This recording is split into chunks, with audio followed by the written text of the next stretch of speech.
आज रा पूरे दिन में बहुत कुछ कीधो, पेडिक्योर भी कीधो, गर्मा गर्म सूप ही, मैगी वणीने भी खाधी, सब देखोला पर वनु पहला कर लो व्लॉग री स्टार्टिंग। तो रोम रोम सा मारनो में डिम्पल आज ये पूरी व्लॉगिंग रोडी नंबर 461। व्लॉग री शुरुआत वेरी मारी रातरा में खाणो वणाई रही थी, कोई वणाई रही थी ओथे गेस करो और कमेंट करने बताई जो। मैंने बाद खाणो वण गो तो खाणो भी जो खाए ने पछे नेक्स्ट मॉर्निंग सुबह सुबह उठी तो आज सुबह लाइटो ज नहीं थी। हाउ जी चाय तो ऑलरेडी वणाई दी थी, तो मैं इन्हें हैंगू पहला लड्डू गोपाल रे आरती में लागी। तो मैंने वास्ते लड्डू गोपाल दीवो लगाया। मैंने फंसे मम्मी रोटी करता था तो रोटी मैंने पहला गार दे दी थी, तो मैं नीचे की गाने रोटी देवाने हैं कॉम करने ऊपर ही थोड़ा सा धूप लगाया जनती की कने पॉजिटिविटी आवे। वन्ने बाद में मैं बैठी थी तो पूछो कोई करूँ, मैं कि चलो आज पेडिक्योर कर लो। तो कोई नहीं, सिंपली गर्म पानी लेना है और वने अंदर बस गुलाब जल और कोई भी बॉडी वॉश ले लो। और एडो अगर टूल है थोगने तो वनती थी कि कने एड़ी ने अच्छा थी रगड़ने, जो भी डेड स्किन है वह निकाल सको।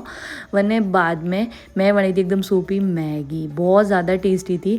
वने फंसे थोड़ी देर बाद में नीचे आई ने फ्रूट्स लेना ही, हमें वैसे भी सीजन आ रही है ऑरेंजेस और हमें अंगूर भी आवे रिया है, तो वने वास्ते फ्रूट्स वगैरह खाधा। पचे एक हाड़ी जो कि मैं थोड़ा दिनों बाद थोड़े रिव्यू करूँ आज व्लॉग में। अतरीस पसंद आओ like share follow, thanks for watching, bye.